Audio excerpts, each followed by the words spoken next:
திருத்துறைப்பூண்டியின் முன்னாள் திமுக எம்எல்ஏ ஆடல் அரசனால் சென்னை அண்ணா அறிவாலயத்தில் பரபரப்பு நிலவியது.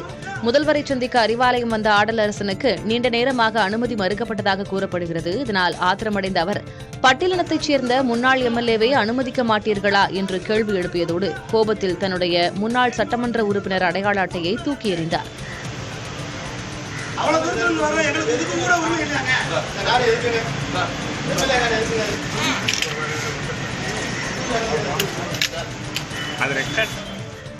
அப்போது வெளியே வந்த முதலமைச்சர் மு க ஸ்டாலின் என்ன சத்தம் என்று விசாரித்தார். பின்னர் ஆடலரசன் முதல்வரை சந்தித்து ஆவேசமாக முறையிட்டார். பின்னர் செய்தியாளர்களிடம் பேசிய ஆடலரசன் முதல்வர் ஸ்டாலின் எப்போதும் தன்னை சந்திக்கலாம் என்று கூறியதாகவும் தொகுதி பிரச்சினைகள் குறித்து பரிசீலிப்பதாக உறுதியளித்துள்ளதாகவும் கூறினார். தலைவரை சந்திக்கணுங்கிறதுக்காக தான், வேற ஒண்ணு இல்ல. இப்ப எலெக்ஷன் கொஞ்ச நேரத்தில் வருது. எம்எல்ஏ ஒரு எக்ஸ்எம்எல்ஏ போய் பார்க்கணும்னு சொன்னா எல்லாரும் பார்த்துக்கிட்டு இருக்கிறாங்க. இல்ல ஏதாவது செய்தி இருந்தா நீங்க சொல்லுங்க, செய்தி இருந்தா தான் பார்க்கணும், இல்லைன்னா பார்க்க கூடாது. நாங்க தலைவர் அப்படியெல்லாம் இல்லை, நான் எல்லாரையும் பார்க்கறேன், ஒரு சின்ன டிஸ்கஷன்ல இருந்தேன்னாரு. சரிங்க சார் ஐயான்னு சொல்லிட்டு பார்த்துட்டோம்.